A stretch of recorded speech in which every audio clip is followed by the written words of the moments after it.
Hi guys, my name is Tito. I make videos on personal finance, saving and investing every Wednesday. You should check out some of my videos, especially if you're trying to get better at saving and investing. I have some premium content. You should check it out.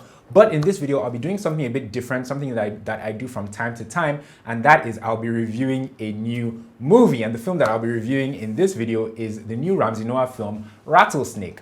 Now, before I dive into it, guys, warning, there will be spoilers in this review. So if you haven't seen Rattlesnake yet, I suggest you see it first before watching this review, unless you don't mind hearing a bunch of spoilers. That said, here goes.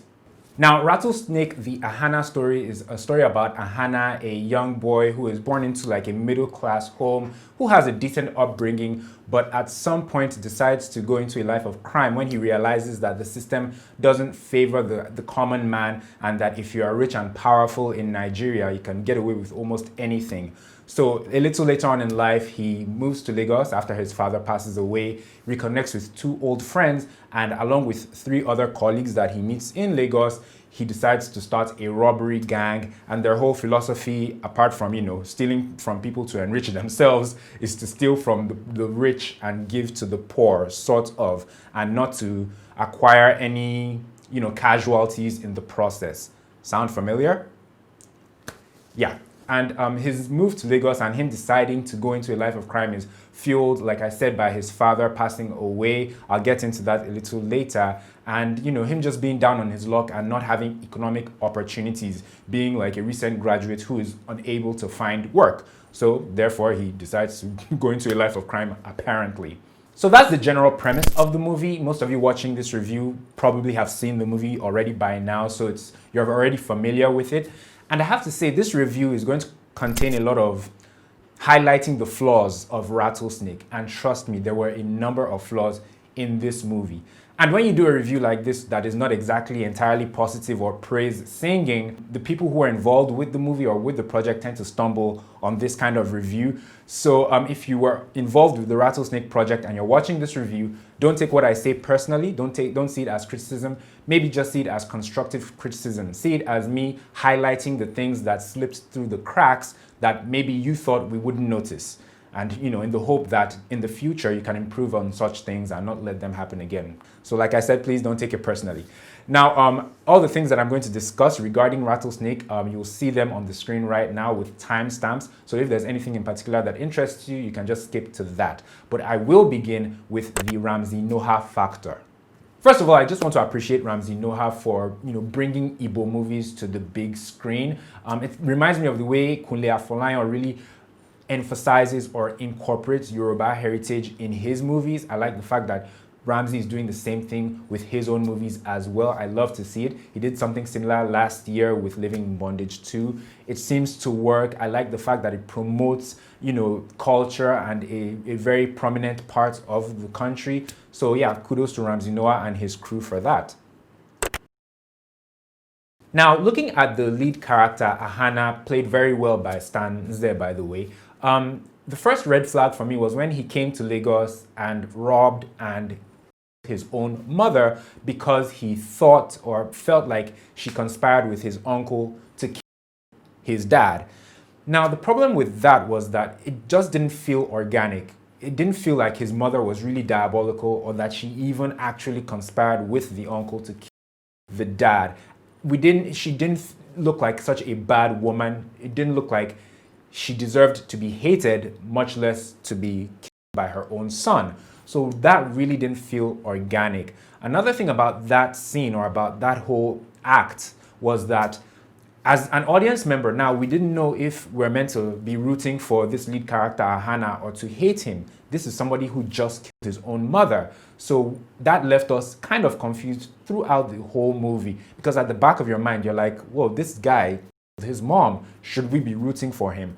Another very poor, or I don't know the word to use, but let me just go with poor for now. Poor thing about that scene was just after he shot his mom, you would see his uncle with a gun, and we did not see where that gun came from, and it was kind of obvious. And I think that was down to either bad scripting or bad editing, but it was there, it was glaring, and for a split second, it was quite confusing.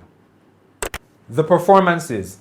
The acting in this film was okay, to be honest. I mean, it wasn't the issue that I had with the film. When I went to see this film, I expected it to be an action film with, you know, one or two car chase scenes, choreographed fight scenes. I got neither, but something I wasn't expecting was phenomenal acting. I mean, this kind of film, you don't really need phenomenal acting for it to deliver. The acting was sufficient enough for the story, so it just carried it along. I mean, Stan Nze's acting, his performance was okay, like I said earlier, and I think Bucci Franklin, because of the kind of character he played Ahanna's right-hand man, his old friend, and, you know, a bit of a junkie and a loose cannon, so his character was a bit more versatile and required him to do a whole lot more acting, I guess, or I think, than a lot of the other characters. So kudos to him. Maybe he had a bit more work to do than everyone else, but everyone else, I mean, from Osas to Effa, Toby Bakre, Elma, everyone else just gave, you know, a good performance that was needed for the film. I did enjoy seeing Norbert Young. I'm a fan of his. I enjoy his acting. So his performance was okay. He was like the bad guy, Ali Mahmoud. So he was okay, but every other performance was okay enough for the movie. Omotola Jalade was also in the movie, looking a bit different for some reason. I can't really figure out why, but she just looked different. A.Y. Makun was in the film. He brought a little bit of humor to the movie as well, playing a governorship aspirant who was robbed by the Armadas and kind of initiated a whole sequence in the whole film of, you know, vengeance and whatnot. So yeah, the performances were okay enough for me. There were a lot of cheesy lines in the film though. I rolled my eyes so many times, my goodness. Nengi's performance. As many of you know, about a month ago, just after they came out of the Big Brother house, we saw on Nengi's and I think Stan Nze's Instagram and a few of them, the cast members on their Instagram, that Nengi was in South Africa with them to shoot scenes for the movie just a month ago, early October, I do believe. Anyway, our girl Nengi, my fellow ninjas, didn't have that much screen time in the movie. She just had a scene that was less than a minute on a boat where she basically just met Osas in a scene that really didn't have any bearing at the end of the day to the rest of the film, which just felt like a huge injustice because you put somebody, I mean, at the end of the day, it just looks like a marketing gimmick and there's nothing wrong with that. You put somebody like Nengi who has over 1 million fans on Instagram who will probably draw those fans to see this movie. You put her in your film and there's nothing wrong with that to draw a crowd, but at least justify it. Let our person have enough screen time in the movie. She didn't have, I don't think, up to 30 seconds in the film. Her scene didn't have much bearing or impact on the rest of the film. Felt like a bit of an injustice. And Nengi was flown out to South Africa, given 5-star treatment like the rest of the cast, only to be in the movie for like 30 seconds. Make it make sense. Make it make sense. Now let's talk about the product placements in this movie. The product placements. The product placements. The product placements. There are so many product placements in this film, my goodness. There was a scene where Toby Bakre, who played an undercover cop, right, goes to see his boss and it's like, boss, they've sent the intel, we know where they are. And he shows his boss the phone, right? And we're meant to see the intel or the data or whatever. Instead, what we see on the phone is an advert. But that wasn't the tackiest product placement. The tackiest one, can you guess, was when Norbert Young's character goes to Ahanna's house in Abuja and he catches or he sees Elma's character in the kitchen in the dark in front of the fridge, and you know, she's startled and she drops the can of Amstel Malta Light. And Norbert Young goes, I didn't know they had a light version of that.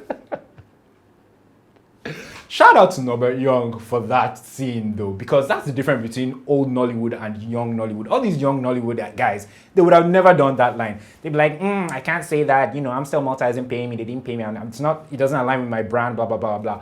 Norbert Young was like, give me the line, what's the line? I didn't know they made a light version of that. And he delivered the line. And you know what? I'm going to go out and buy Amstel Malta Light just to test it out. I'm not a fan of Amstel Malta Light, but Norbert Young sold that product to me, damn it. Product placement.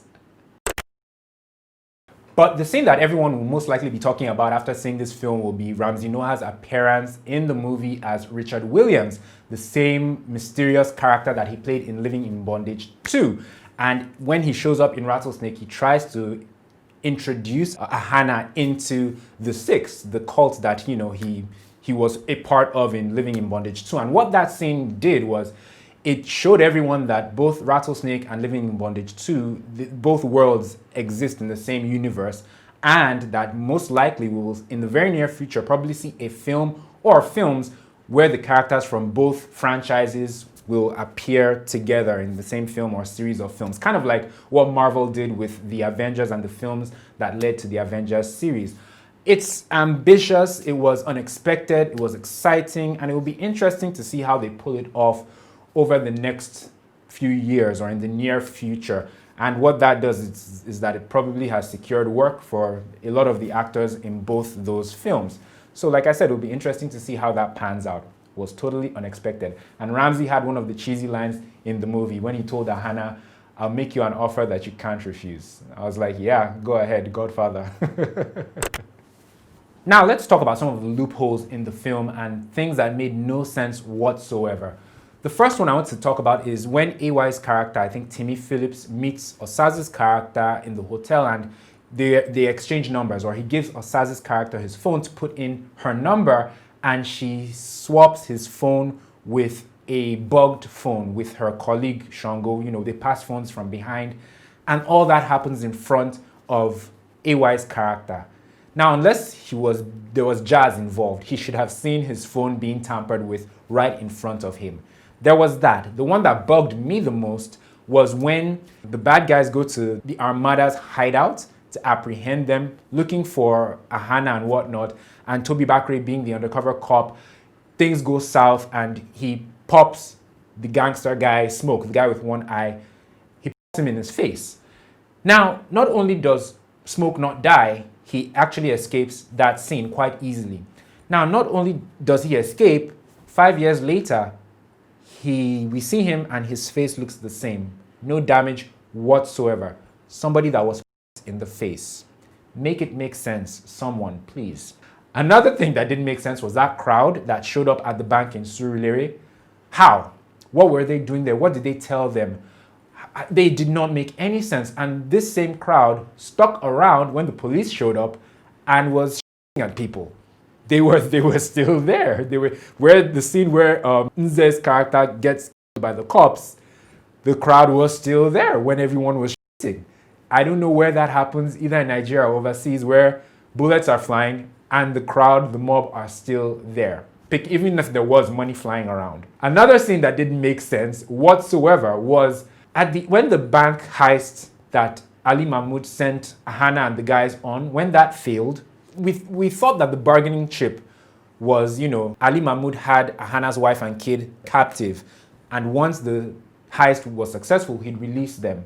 So the heist was unsuccessful, but yet Ahanna's wife and child link up with Ahanna in the evening after the unsuccessful heist.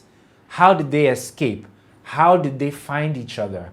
How? Too many questions, too many loopholes that could have easily been explained with a little bit more effort. And this really is the main problem that I had with the movie. Not that it was poorly shot or that the production quality was low or that the acting was bad. There were so many loopholes that could have been plugged.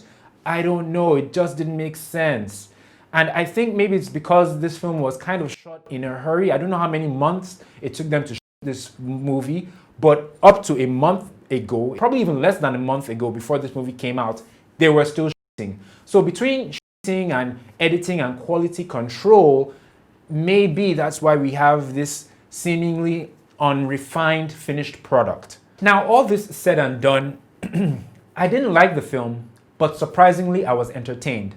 And the way I equate it is kind of like the way, like, you don't like Donald Trump, but you find him entertaining. You wonder what he's going to say next.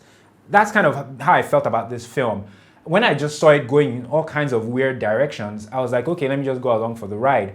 This isn't what I expected, but hey, let me see where they take this. So that's kind of how I saw it. I was entertained. And to be honest, if I had seen a review like this one that I'm doing right now, I still would probably have gone to go and watch the film just to see if it was the way the reviewer said it was, and to see it for myself. And the truth is, this film is going to do well. It's going to make lots of money because there aren't that many films in the cinema. This is like the first really big film that has come out since, post-lockdown. So there isn't that much competition. The marketing for this film, the money that is being used to push this film is ridiculous. So this film is going to do rather well. It will probably be one of the best selling films of 2020 in Nigeria and Nollywood. So this film is going to do well regardless. But I just wish things were done better and there was more attention to detail. So at the end of the day, my conclusion is that this film really just wasn't for me. There's that, but there's also the fact that the loopholes could have been plugged. More attention to detail could have been paid to so many aspects of the film. But yeah, so essentially it was a good film, but just not for me. And more attention to detail would have been nice. Now, before I end this video, there is something I want to say. There's an account on Instagram called Cinemapointer, and they review movies, both Nigerian movies and international movies. And they gave Rattlesnake one of the best reviews that anyone who follows that account has ever seen. It was practically flawless, and they did not mention any of the numerous errors or loopholes in the film, which personally made me feel like that review was a sponsored post. And it made me think, that's for them, that's the benefit of having a faceless page or a faceless brand. But it made me think that, if I was offered something to do a positive review, I wasn't, and people don't know me for doing reviews like this, but I just thought if I was offered to do a review, would I have accepted the money to give a positive review of a film, not Rattlesnake per se, but a film generally? And I don't think so. But then again, it boils down to the amount. I mean, I don't know if I'd collect it, but I do know that because I really don't like corruption, if I were to collect money and give a positive review of a film that I didn't like, I'd feel like I'm complicit and I'm culpable, and I now would no longer have the right to talk about corruption in any way, shape, or form. So because of that, that would be like the real anchor, the real weight that would maybe keep me from collecting the money. But whether or not I actually would collect the money remains to be seen. If I get offered upwards of $1 million to support a product that I don't like, maybe I'll let you guys know. Maybe I'll collect the money and I'll keep running. I doubt it. I really hate corruption. Anyway, guys, that's the review of Rattlesnake. Who should see it? See it knowing that it's not a perfect movie. If you have that in your mind, you might enjoy the film at the end of the day, because as many loopholes as there were, from a critiquing point of view, it's a no from me, but from an entertainment point of view, it's a yes, which is a bit weird for me. I've never really seen a film like that. It's either a no or a yes. Hey, if you're gonna see it, see it. Thank you guys so much for watching. If you enjoyed this video or this review, please give it a thumbs up. If you're watching it on Instagram, preferably on YouTube, please give it a thumbs up. Subscribe to my channel if you're not subscribed already. I don't always do reviews like this. I've done a few reviews in the past. You can check some of them out. But what I do typically is personal finance, saving and investing videos. Videos that try and help young people get better with investing and handling their money, especially using the various technologies that are available these days. So please check out some of those videos. But all that said and done, guys, thank you so much for watching. Please, no one that was in Rattlesnake should take this review or this video the wrong way. It was just constructive criticism and the opinions of just some random guy on YouTube. So yeah, thanks once again, guys. I'll catch you in the next one. Take care. Please leave me a comment down below of what you thought about Rattlesnake if you've seen it. Cheers. I'll see you guys in the next one. Take care.